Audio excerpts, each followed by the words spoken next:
ज्ञान की महीनता के बारे में दीदी हमको अपनी अनुभवयुक्त मास्टर क्लास देंगे।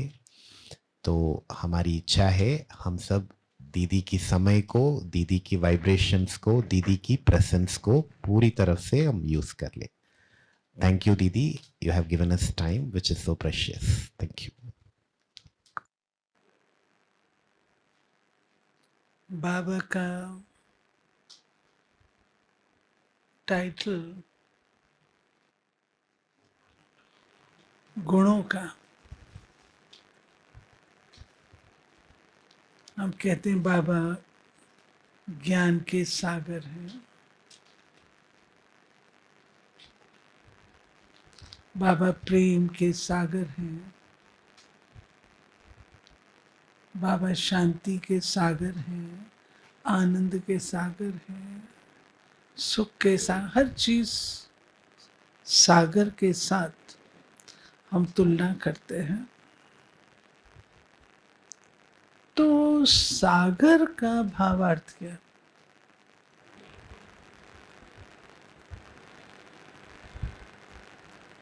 बाबा भंडार भी कह सकते थे,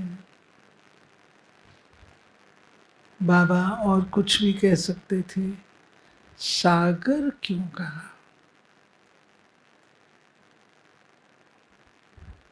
क्योंकि सागर में डेप्थ है, सागर बेहद है,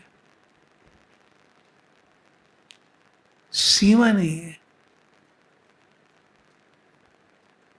सागर रत्न देता है,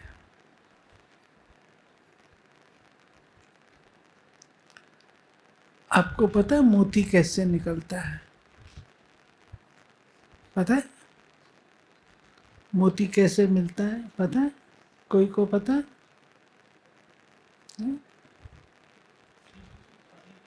सीप में, सीप कहाँ होती है?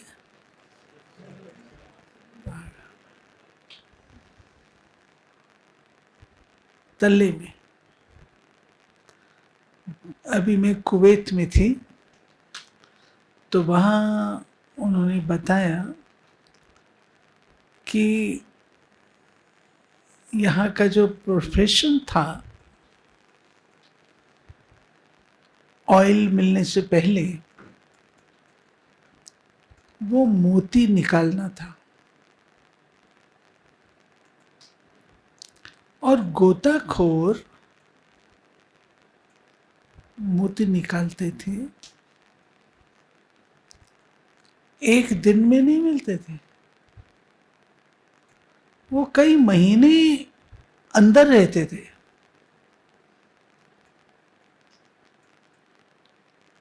और कई सीपें होती थी, उनको देखते थे, कोई होती थी जो मोती होता था उसको रखते थे, कहते कई निकालते थे, वेस्ट जाते थे, कुछ एक में निकलता था। फिर वो मोती लेके ऊपर आते थे, फिर जहाज में बैठकर भारत आते थे और भारत में उन मोतियों को सेल करते थे और अपने लिए खाना पानी जुटाते थे। अब सोचो कितनी मेहनत। ऑयल मिला तो आज कुवैत की इकोनॉमी सबसे अच्छी इकोनॉमी है। तो बात है मोती चुगने की। मोती चुग, हम लोग तो मोती ऐसे ही सरलता से समझ लेते हैं ना, ये मोती वो नहीं है। अगर इस मोती को लेने में इतनी मेहनत है तो ज्ञान मोती, उसके लिए हमको भी तो कुछ करना होगा। तो पहली चीज जो मेरी बुद्धि में आती है वो है हमारी बुद्धि बहुत महीन होनी चाहिए। महीन बुद्धि और मोटी बुद्धि, आप लोगों को तो ये कंट्रास्ट पढ़ाई लिखाई नहीं गया है, लेकिन हम लोग जब आते थे मधुबन में तो हमको दादियाँ, मनोहर दादी स्पेशली कहती मोटी बुद्धि और महीन बुद्धि का कंट्रास्ट लिखो। महीन बुद्धि बाबा किसको कहता है और मोटी बुद्धि किसको कहता है? महीन बुद्धि किसको कहता है? महीन बुद्धि किसको कहता है? ज्ञान की गहराई। और बोलो, महीन बुद्धि किसको कहता है?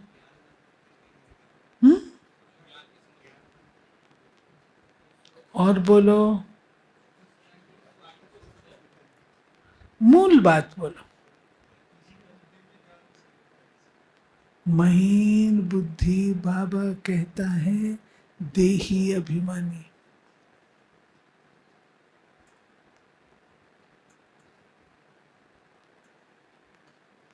Soul conscious. मनुष्य बॉडी कॉन्शियस में होता है तो एक्सटर्नल वर्ल्ड में रहता है, बाह्य दुनिया में, बाह्य मुक्ता में।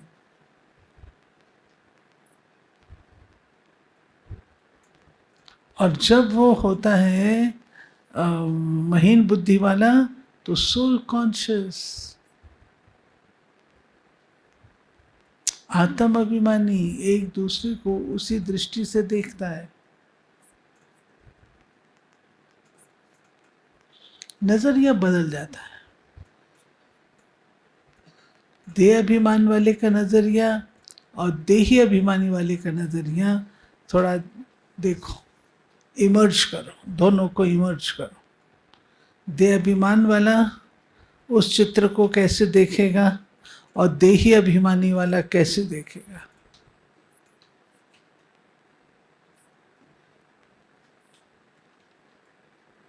आपको अनुभव होगा, बदल जाए। देह अभिमान वाला देखेगा एक मुस्लिम लेडी है, वो प्रकृति को देख रही है, और देही अभिमानी वाला होगा वो दृष्टिकोण से देख रहा है कितनी आत्म स्थिति में है और कितने अच्छे वाइब्रेशंस का सकाश इस प्रकृति को दे रही है। वो चित्र है ना पीछे, मैं उसकी बात कर रहा हूँ। उस चित्र को देखो, दोनों में अंतर आपको पता लगा। देह अभिमान, मोटी बुद्धि। जो महीन बुद्धि है उसकी ग्रास्पिंग पावर अच्छी होती है, कैचिंग पावर अच्छी होती है, जिसको बाबा कहता है इशारों से समझने वाले।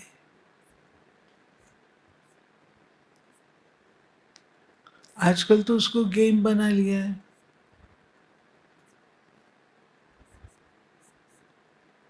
गेम के रूप से करते हैं। क्या बोलते हैं उसको?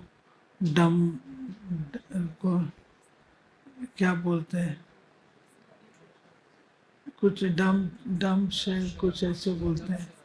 हाँ हाँ, ये बोलते हैं। उसको आप चेक करो। लेकिन बाबा ने तुमको इशारे बताए। महीन बुद्धि किसको कहेंगे? इशारों से समझने वाली। इशारा किसको कहता है बाबा? कोई हाथों के इशारों को नहीं कहता है बाबा। बाबा इशारा कहता है, इसको कुछ बात कही गई तो मैं पिकअप कर दूं, इसको कुछ कहा गया तो मैं पिकअप कर दूं। मुझे ये कहने की जरूरत ना पड़े, बिना कहे कर लूं, वो महीन बुद्धि है। महीन बुद्धि निर्विघ्न होता है। क्यों? ज्ञान की गहराई होती है, हर बात को समझता है, समझ करके रिस्पॉन्ड करता है, वही बुद्धि। बाबा को महीन बुद्धि बच्चे पसंद है।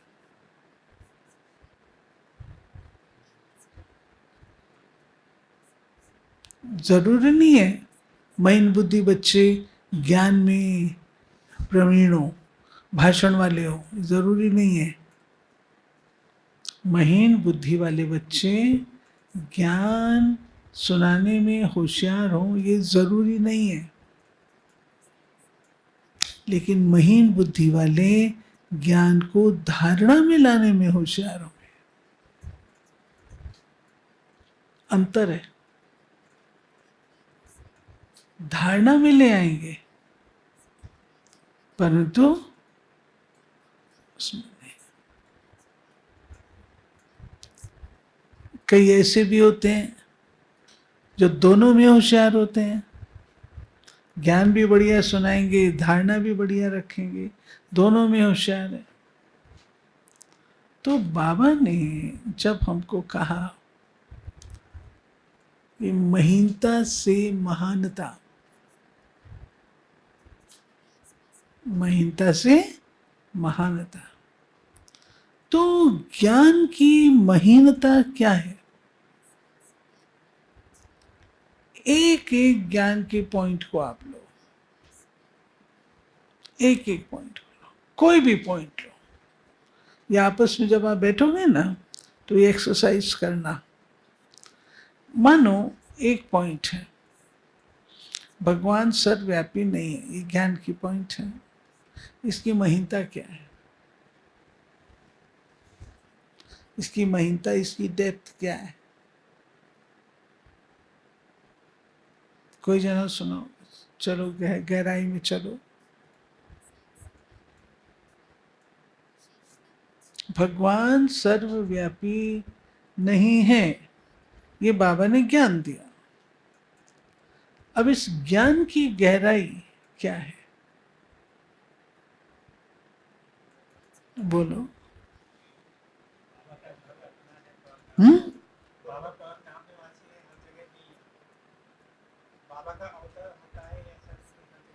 ये एक्सप्लेनेशन दे रहे हो आप, सिर्फ इतने का बताओ, परमात्मा सर्वव्यापी नहीं है, ये ज्ञान का एक सिद्धांत है। इसकी गहराई क्या है? महीनता क्या है? इंपॉर्टेंट है, बाबा मुरलियों में सुनाता है।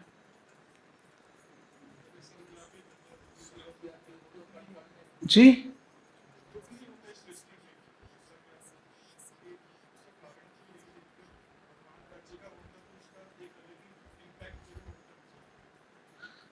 बाबा ने कहा तुमने सर्वव्यापी कह के मुझे गाली दी, इसका मतलब इतनी गहरी चीज कुछ होगी ना।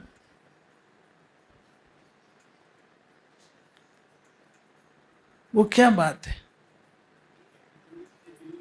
माइक दो भाई, माइक दो।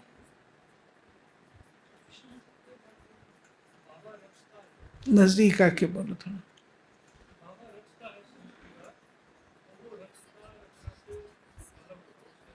रचयिता और रचना में अंतर होता है, उसके अंदर नहीं होता। रचयिता अलग, रचना अलग।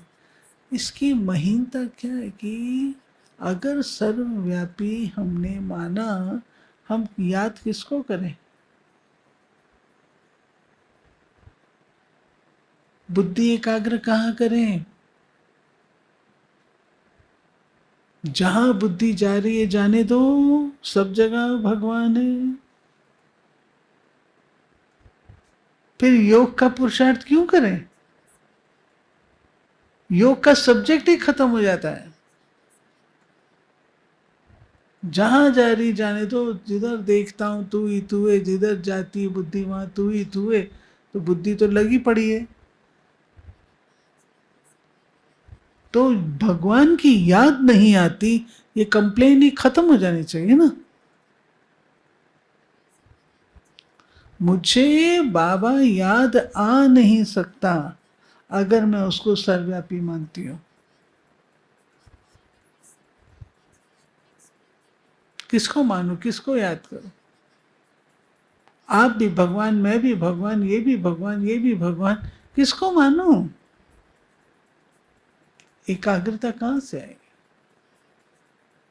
वो भावना, वो स्नेह, वो प्यार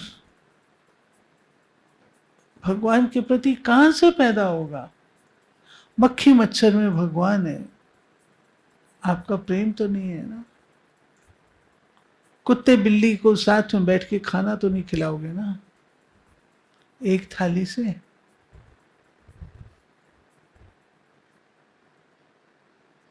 ज्ञान की महीनता अर्थात मुझे जो ज्ञान मिला उससे लाइट क्या मिली, उससे मुझे माइट क्या मिली।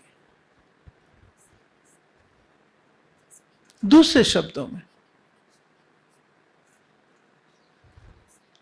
और जब तक आप उसकी अच्छी तरह से मनन चिंतन नहीं करते हैं,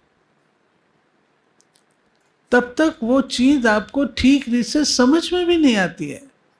वो रत्न को आप रिपीट कर लोगे, लेकिन जो दिल से आपके लगे और आप समझो, अंडरस्टैंड करो, शेयर करो, वो नहीं कर पाओ।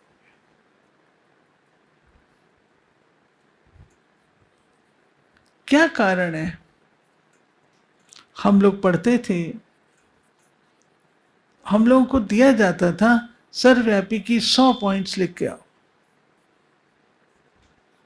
आज जब मैं बहनों को कहती हूं 100 पॉइंट्स लिखो, थर्रा जाती हैं, नहीं लिख पाती। गीता का भगवान किनारे कर दो, भगवानोवाच है कि गीता का भगवान सिद्ध करने से ही तुम्हारी विजय होनी है, और गीता के भगवान का चैप्टर ही उड़ा दिया क्योंकि एक्सप्लेन नहीं कर सकता।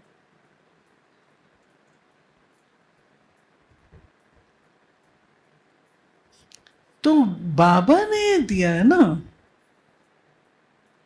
उसको मैं पहले मोटी बुद्धि होने के कारण किनारे कर दूं, ये तो ठीक नहीं है ना। बाबा की जो भी बात है वो बात बाबा ने कही है, तो उसके पीछे कुछ राज है।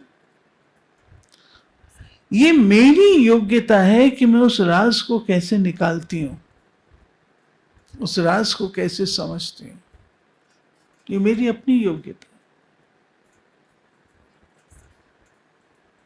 हम लोग बच्चे थे तो हमको सिखाया जाता था आत्मा कैसी है, अंगुष्ठाकार है। ये मैं आपको रियल बात बता रही हूं अपने बाल्यकाल की। आखिर हमको भी ज्ञान में चलते 65 वर्ष हो गए। अंगुष्ठाकार 1960 में बाबा ने ज्ञान दिया कि आत्मा ज्योति बिंदु है। हम सुनते आए अंगुष्ठाकार है। शिव बाबा कैसा है? गोल गोल, लाल लाल, बड़ा बड़ा। बाबा ने कहा शिव बाबा ज्योति बिंदु है। अब क्या गहराई है? साइंटिस्ट डॉक्टर माथुर जब मम्मा से मिले, पहला सवाल किया, भगवान क्या है? मम्मा ने कहा भगवान एक बिंदी है, ज्योति बिंदु है। फट से स्वीकार। इस साइंस भी ये मानती है beyond the world there is point source of energy.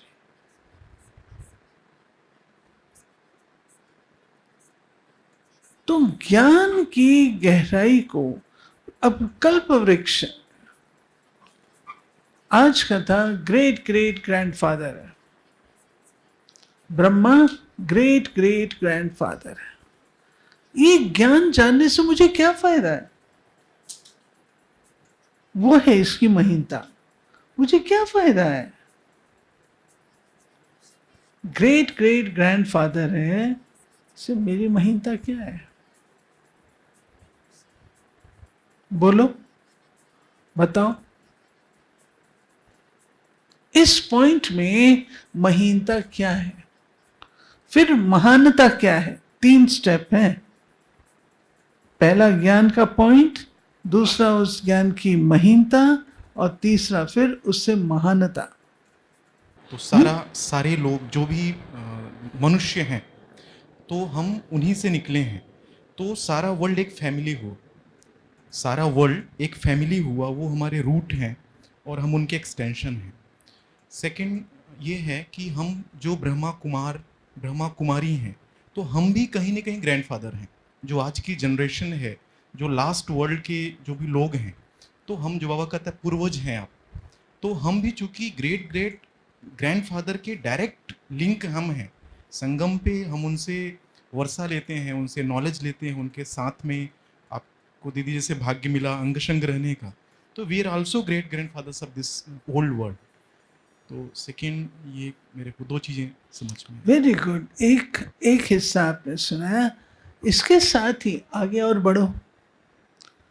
Great great grandfather, तो बाबा ने हमको क्या कहा? किसका है वो ग्रेट ग्रेट ग्रैंडफादर? मनुष्य सृष्टि का है।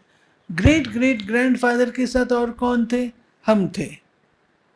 हम बच्चे थे ना बाबा के साथ। ब्रह्मा अकेला तो इस धरती पर नहीं था, हम थे उसके साथ। हम थे तो ग्रेट ग्रेट ग्रैंडफादर वो हुआ, तो हम कौन हो गए? हम उसकी संतान, हम भी तो ग्रेट ग्रेट कुछ हो गए, अंकल हो गए, जो मर्जी हो, ग्रेट ग्रेट तो हो गए। तो वो जो ग्रेट ग्रेट है वो मुझे क्या बना देता है? पूर्वज, पूज्य। ज्ञान की गहराई में जाएंगे, इसी पॉइंट की महीनता में जाएंगे, डाउन जाएंगे, तो आपको लगे अरे सारे वृक्ष के बाबा, आप लोगों को पता है या नहीं, बाबा अभ्यास कराता था शुरू में। बच्चे, तुम कल्प वृक्ष के नीचे बैठे हो, और अभी सकाश तो सारे वृक्ष को। कभी बाबा कहता था सृष्टि के गोले के ऊपर तुम बैठे हो, अभी सकाश तो मैं कहां बैठी हूं? जड़ में हूं, जड़ में हूं। जड़ का काम क्या होता है?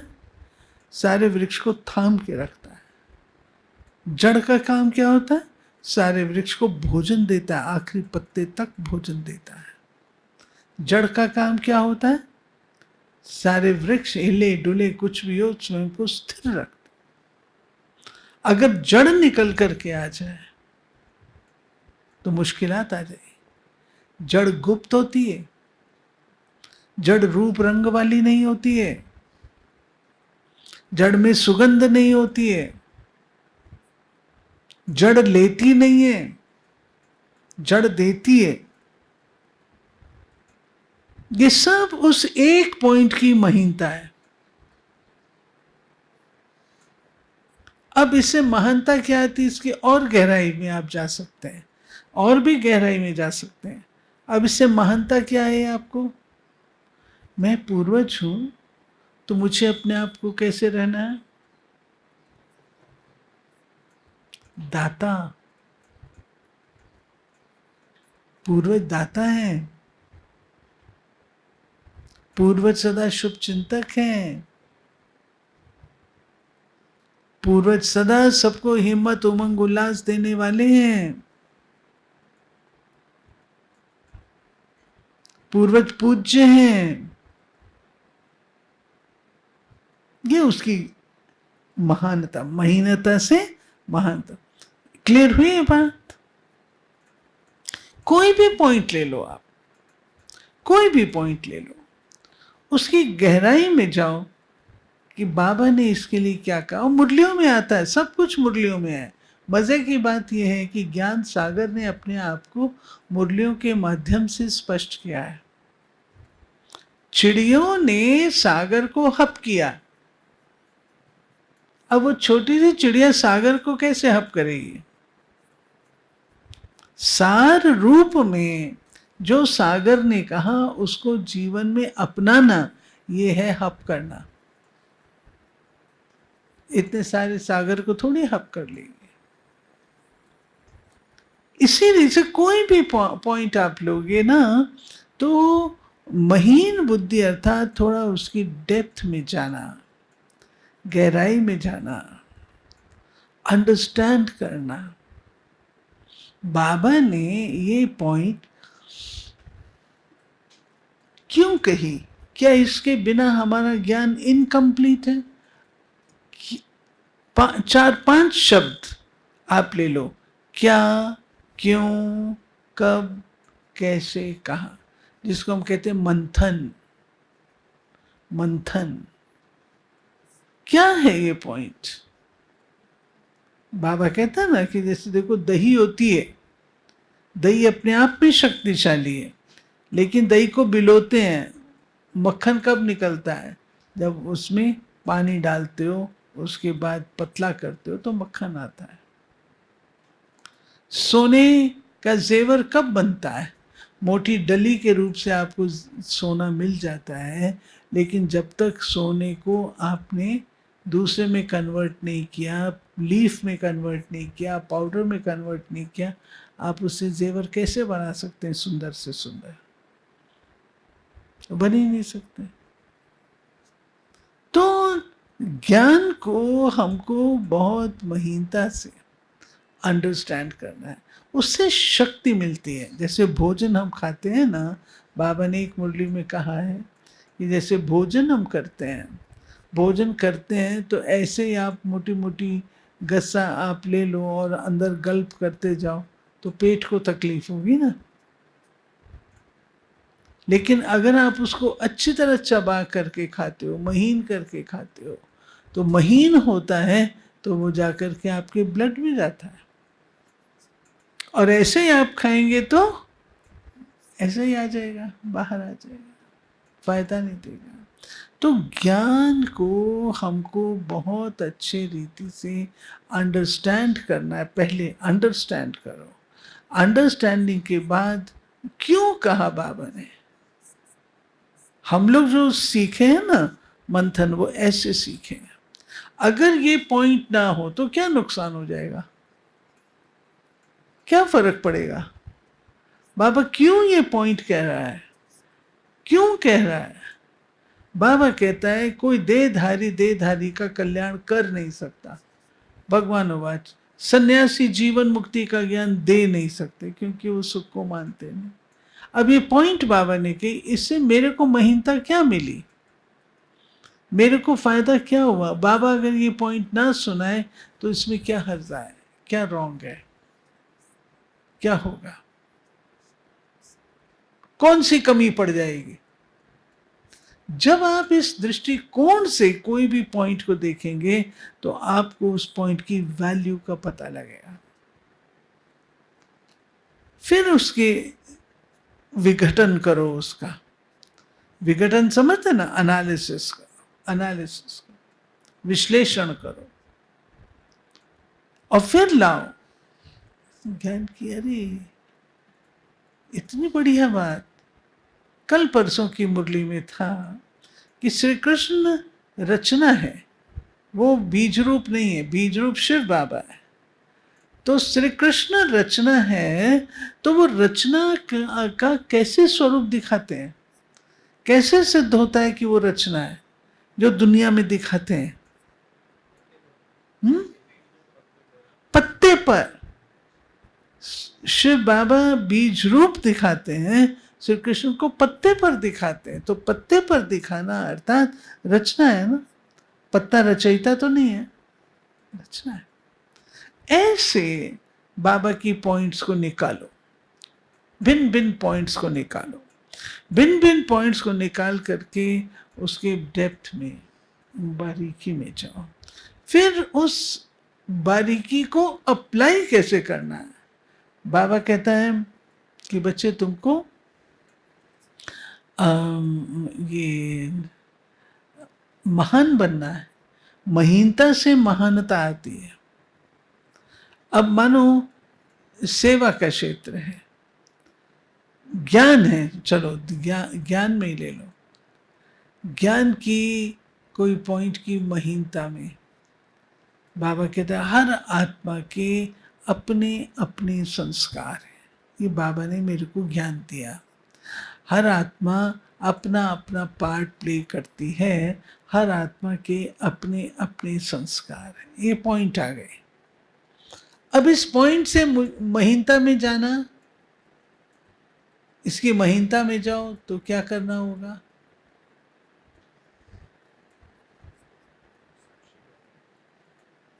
मुझे मोल्ड होना है ना। हर आत्मा के अपने संस्कार हैं। मुझे अपनी शांति के लिए मुझे खुद को मोल्ड होना पड़ेगा। दूसरों को मैं मोल्ड नहीं कर सकती हूँ, उनके पार्ट को मैं चेंज नहीं कर सकती हूँ। मुझे अपना पार्ट जो है सेट करना पड़ेगा, मुझे चेंज करना पड़ेगा, मुझे मोल्ड होना पड़ेगा। मोल्ड होने के लिए मुझे क्या करना पड़ेगा? हाँ, मैं मोल्ड हूं, उसके लिए मुझे क्या करना पड़ेगा? बाबा ने एक मुरली में कहा 2 चीज चाहिए, गरमाई और नरमाई। गरमाई क्या है? ये भगवान बात सुना रही हूं, ये बाबा की पॉइंट ही है। ये गरमाई क्या है? निर्माणता। बाबा ने कहा निर्माणता। और नरमाई क्या है? नम्रता। नम्रता, निर्माणता अर्थात ह्यूमिलिटी। Humility, humble. चलो इसने ऐसा किया, कोई बात नहीं, मुझे अपनी शांति के लिए अपने आप को ठीक करना है। तो ह्यूमिलिटी, और ह्यूमिलिटी के बाद फिर जो है नम्रता। पहले तो अंडरस्टैंड करो ना, मेरे को करना है निर्माणता, फिर नम्रता, चेंज करना, मोल्ड करना। जो आपने कहा ना मोल्ड करना, मोल्ड कैसे होंगे? मोल्ड होंगे नरमाई से। नम्र बनना है, गरमाई और नरमाई, ठीक है। इसी रीत से और भी बात हम ले सकते हैं। तो महीनता में जाने के लिए पहली चीज हमने देखी, अपनी बुद्धि को महीन बनाए। सोल कॉन्शियस, बहुत बारीक बुद्धि, जहाँ तक हो सके लाइट, बारीक, मोटी मोटी उसमें नहीं जाए तो दुनिया भर की बातें आएंगी। लेकिन जैसे हम कहते हैं सार देखो ना, विस्तार में ना जाओ, सार देखो ना, तो सार कॉन्शियस, महीनता माना सार कॉन्शियस। बातों में जाएंगे, उसका कोई एंड नहीं है, कोई एंड नहीं है। इसने ये कहा, उसने ये कहा, उसने ये कहा, कोई एंड नहीं है।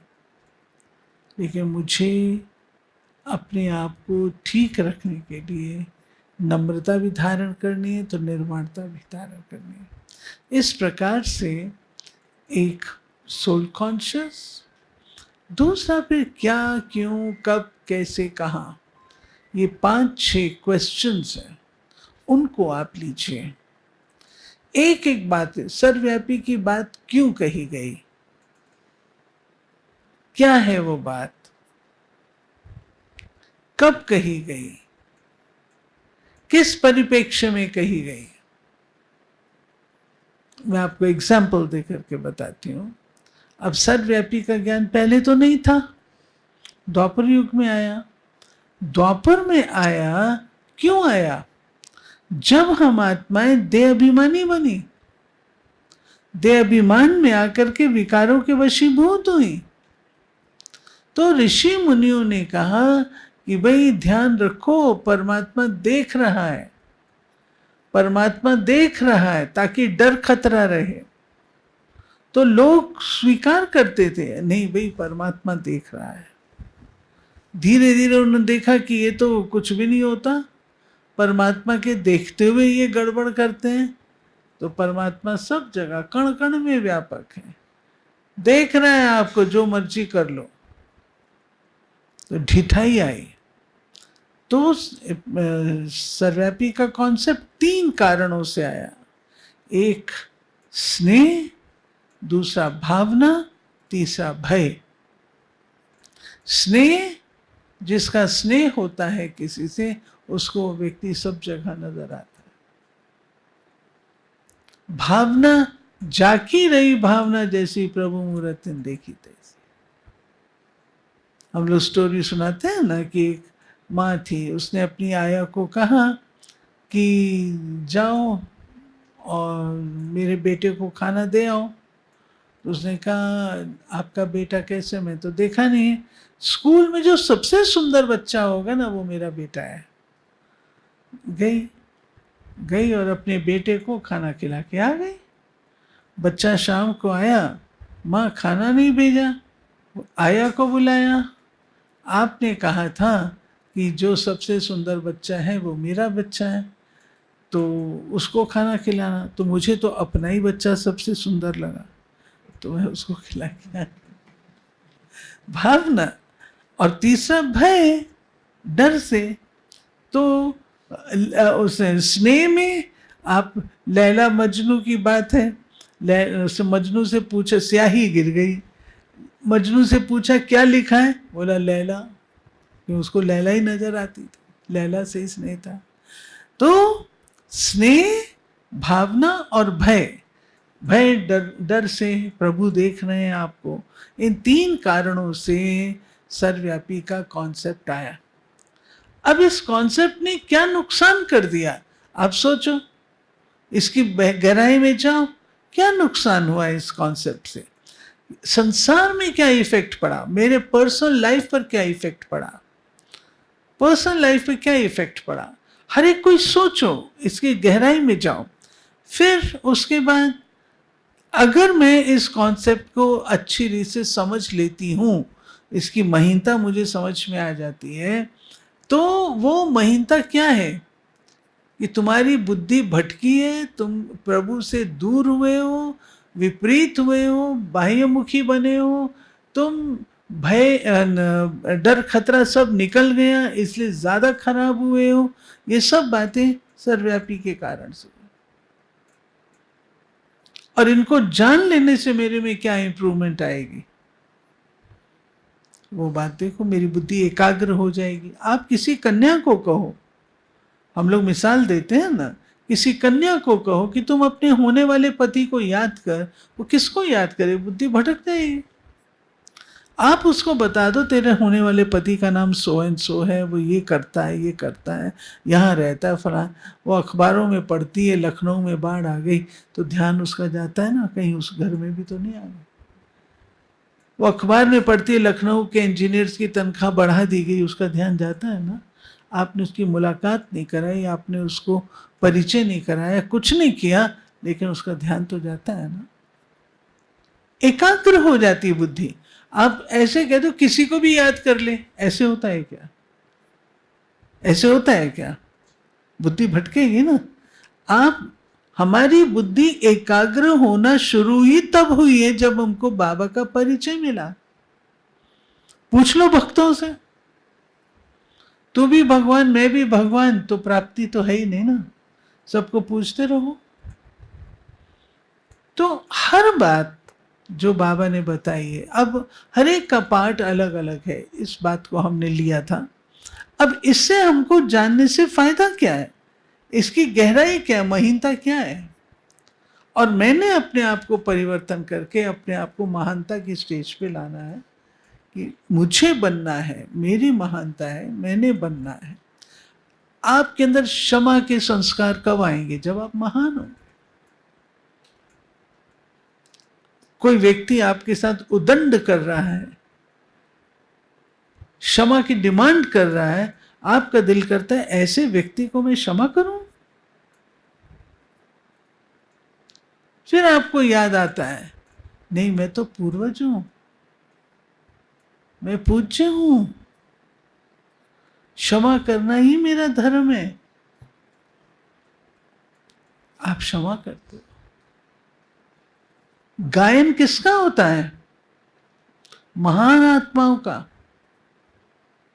मान्यता किसे मिलती है, महान आत्माओं को, कॉमन को थोड़ी मिलती है मान्यता। हर पॉइंट की ऐसे महीनता में जाना, इसको कहते हैं। अब आपका कोई क्वेश्चन हो तो पूछो।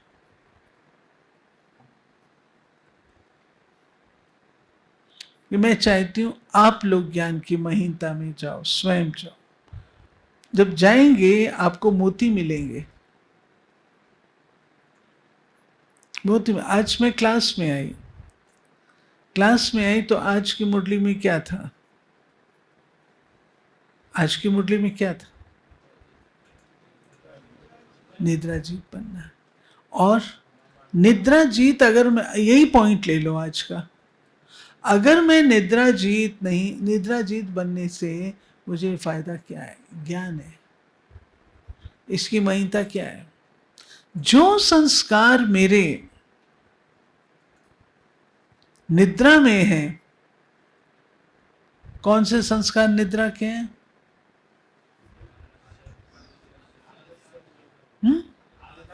आलस, अलबेलापन भी जोड़ लो, और निष्क्रिय, इनएक्टिव, बोझ, थकान, ये सब निद्रा के साथ जाते हैं। अब बाबा ने कहा तुम निद्रा जीत बनो तो तुमको ये फायदा होगा। उसकी डेप्थ में चलो, क्या फायदा होगा? क्या फायदा होगा?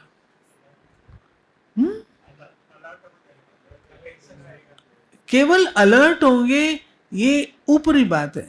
थोड़ी गहराई में जाओ, और गहराई में जाओ। अलर्ट होना स्ट्रेस पैदा करेगा। हर समय अलर्ट रहो पहरेदार की तरह।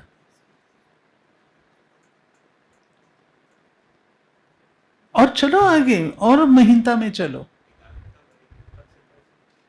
आत्मा सोती है, आत्मा जागती जो होता है ना, तो अलर्ट से ही हम आगे चलते हैं। जो आपने पॉइंट ली, सदा अपने आप को मैं अलर्ट की उसमें, तो टेंशन नहीं होगा। टेंशन होगा, हर समय कॉन्शियसनेस में रहेगा, अलर्ट रहना, मुझे अलर्ट रहना, अलर्ट रहना है। नहीं, इसको नेचुरल नेचर में बदल दे। जागती ज्योत हूं, फिर मुझे कोई बातों पे अलर्ट रहने की आवश्यकता नहीं पड़ेगी। जो राइट बातें वही मेरे सामने होंगी। अलर्ट में ये है, नेगेटिव अटैक करेगा और आपने अपने आप को डिफेंड करना है। इसमें ये होगा कि आप नेचुरल रूप से राइचियसनेस के रास्ते पर सदा रहेंगे, टिवाटे पर नहीं रहोगे, राइट पथ पे। टिवाटा समझते हैं ना, बाबा की मुरली में आता है, 3 रास्ते जाए जाते हैं, राइट पथ पे चले आओगे।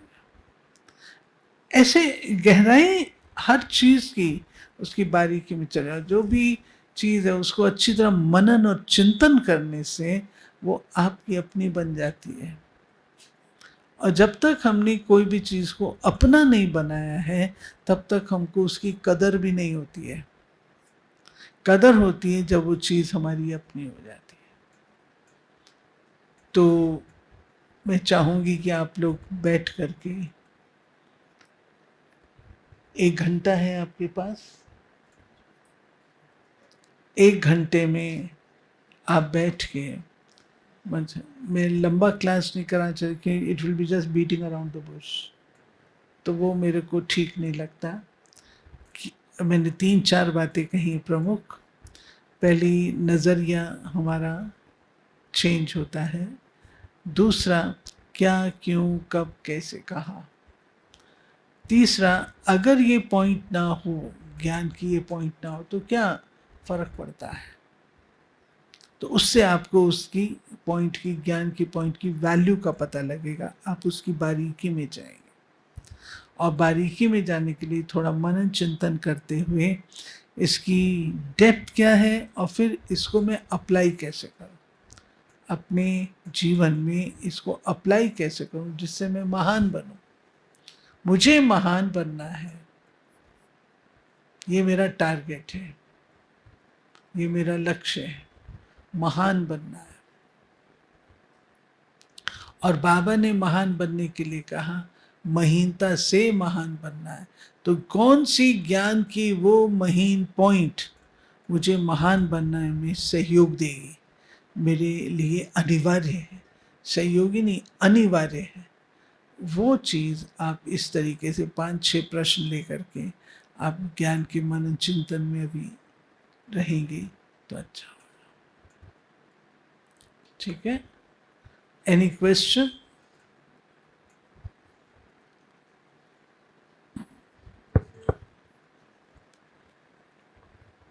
ओम शांति। दीदी, जैसे सूक्ष्म हम पाप कर्म या विक्रम की बात होती है, जैसे मान लो मैंने कोई अपना झूठा बर्तन कहीं रख दिया, अब उसकी वजह से किसी के संकल्प चले तो वो कैसे मुझे इफ़ेक्ट करता है उसके संकल्प चलना, या फिर वो उसको पॉजिटिव भी ले सकता है, या वो मेरे किसी भी काम से किसी ने मुझे कुछ काम दिया और मैंने अपना 100% किया लेकिन फिर उसके अकॉर्डिंग नहीं हुआ जिन्होंने काम दिया, तो उनके जो संकल्प चले या उस चीज़ से गलत जो इफ़ेक्ट पड़ा मेरे कर्म से, तो उसका भार मेरे पे कैसे आता है और क्या मतलब कैसे काम करती है ये चीज़ें सूक्ष्म सूक्ष्म जो हम परफेक्शन नहीं देते और संकल्प चलते हैं दूसरों के। इन्होंने एक तो का विक्रम, मैंने कोई चीज़ कहीं रख दी तो कोई चीज कहीं रख दी और दूसरे के संकल्प चले तो उसका कैसे इम्पैक्ट आता बताते हैं। हाँ, मेरे पे क्या भार चढ़ा उनका हैं? उनके संकल्प का है मुझ संकल्प का हम पर क्या भार चढ़ा? मैं बताता हूँ। आपने बहुत अच्छा सवाल पूछा बाबा, इसके ऊपर मम्मा, इसके ऊपर दादियाँ, इसके ऊपर बहुत अच्छा हमको समझाती हैं। देखो, व्यर्थ को बढ़ाने के ये सारे साधन हैं। आप कोई चीज कहीं से ली उठा के कहीं और रख दी, आपको ही भूल जाएगा आपने कहाँ रखी है। एक चीज कहीं से उठाई वहीं वापस रखनी है, आपको पता है उस चीज की जगह वो है, और वहां ना रख करके आपने कहीं और रख दी है, आप ही भूल जाओगे कहाँ रख दी है। पहले तो आपके व्यर्थ संकल्प चलेंगे, व्यर्थ समय जाएगा। दूसरा, जिस व्यक्ति की वो चीज है वो आपसे मांग रहा है, उसके भी संकल्प चलेंगे। तो मेरी गलती है ना, मेरी गलती के कारण से उसके संकल्प चल रहे हैं, तो आपका हिसाब किताब बनेगा, बनेगा। ये बड़ी भूल नहीं है, परंतु अगले के संकल्प तो चल रहे हैं ना, उसका टाइम तो वेस्ट जा रहा है ना। मैं आपको एक छोटी सी घटना सुनाती हूँ। बाबा संकल्पों को कितना महत्व देते थे।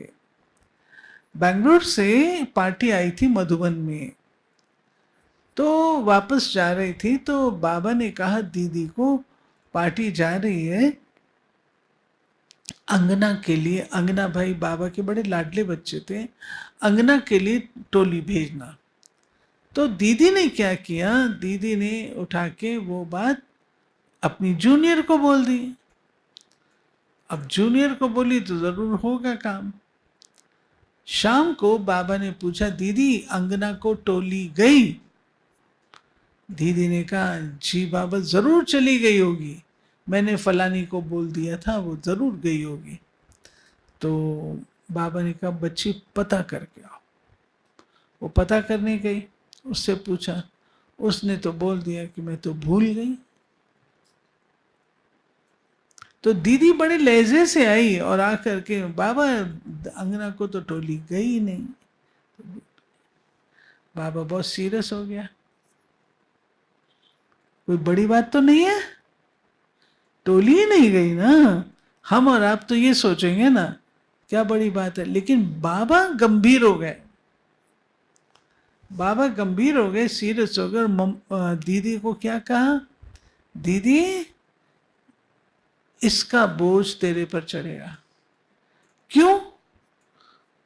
बच्चे के पास टोली जाती, वो खाता, उसको बाबा याद आता, योग लगता, जो उसकी कमाई होती वो सारी कमाई उसकी खत्म हो गई, ये सारे तेरे अकाउंट से कटेगा।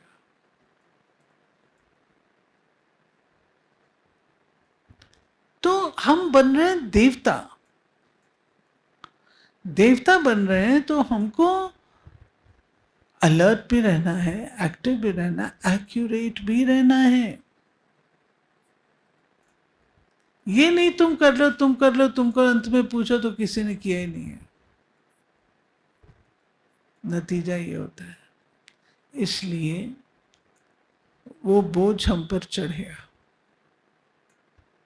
इससे जो चीज जहां से लेते हैं वहीं उसको रखनी होती है। मैंने देखा, मैं बॉम्बे एयरपोर्ट पे थी, बॉम्बे एयरपोर्ट पर थी, तो मेरे साथ की कुर्सी पर एक बहन बैठी थी। उसका टाइम हुआ, वो चली गई। मैं भी थोड़ी देर में उठी। मैं उठी तो मेरी नजर पड़ी उसकी सीट के ऊपर उसकी रिस्ट वॉच रह गई थी। तो मैंने किसको बताया, उसको बताया। आए, एक ने हाथ में उठाई, उसके बाद कुछ सोच करके वहीं रख दी।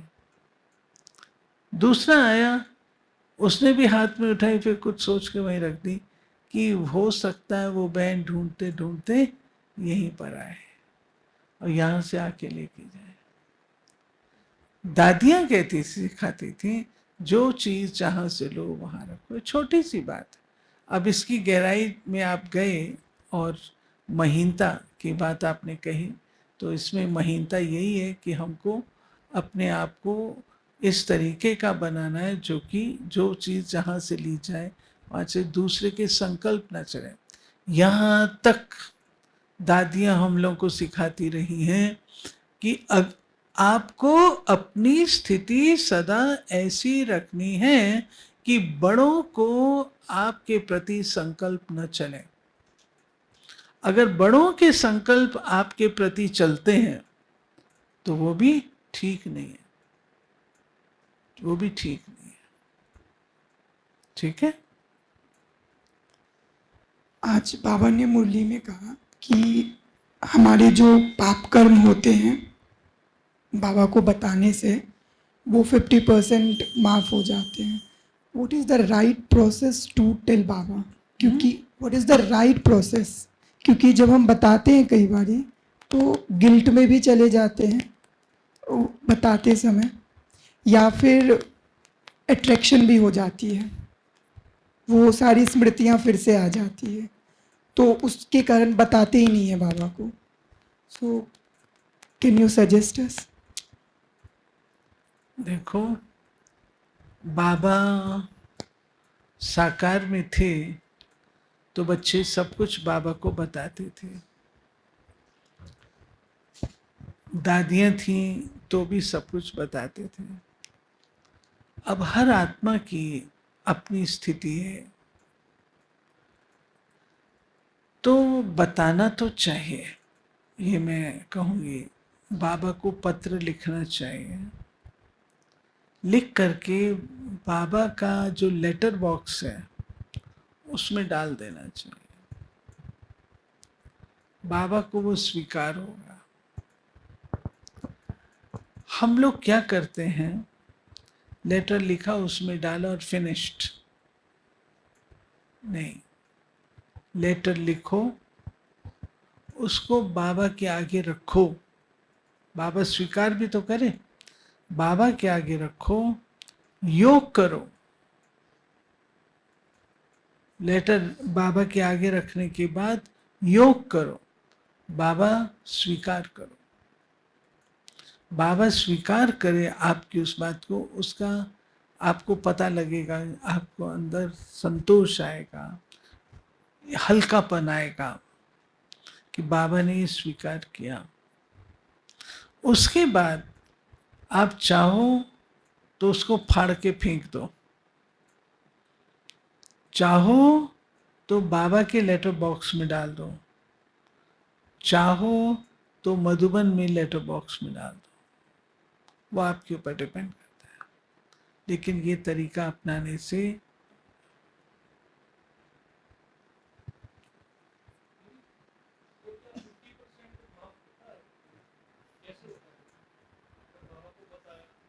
सच्चाई से जो बच्चा बाबा को कन्फेस करता है उसको बाबा माफ करता है। जो बच्चा यूं कहता है बाबा आप तो जानी जानन हार हैं, आप तो सब कुछ जानते ही हैं, वो बच्चा बाबा से सच्चा नहीं है।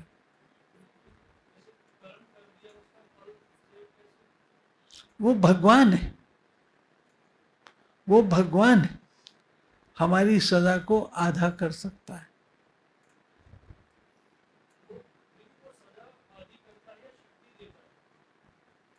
सदा आधी करता है या या शक्ति देता है? दोनों, दोनों। आगे के लिए शक्ति देता है जिसको आप भूल जाओ, और शक्ति देता है और वो माफ भी करता है।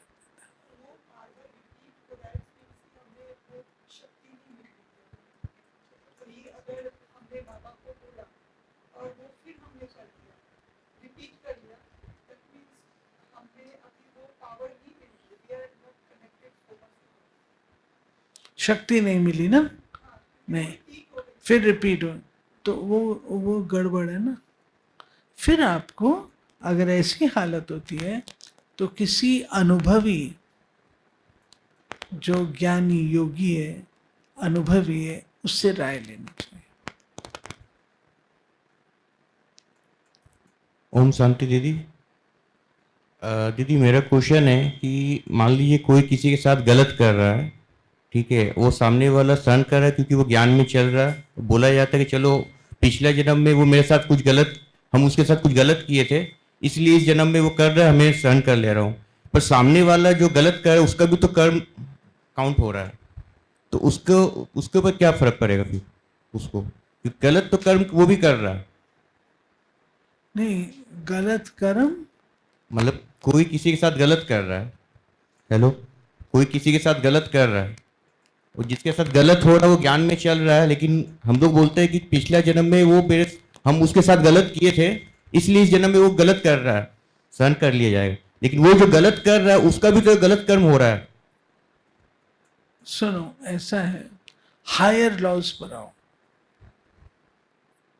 हायर लॉज क्या है? हम एक कालदर्शी इतना देख रहे हैं, अगर इसको हम बेहद के उसमें देखें तो ड्रामा में जो हो रहा है सो, जो हो रहा है सो ठीक है, परफेक्ट है। कहीं ना कहीं कोई ना कोई उसको लॉ अप्लाई कर रहा है, हमें लग रहा है वो गलत है क्योंकि मेरा भाई है। हो सकता है कुछ और भी उसके पीछे राज हो जो मुझे नहीं पता, ये भी संभावना होती है। इसलिए जो व्यक्ति जो है, जैसा है, जहां है, उसकी अगर टेम्परेरी या आउटवर्डली है तो वो तुरंत ठीक हो जाती है। जिसकी डीप डाउन होती है कर्मों के हिसाब किताब, वो आप समझ लो हायर लॉज काम कर रहा है, तो उसको छोड़ दो।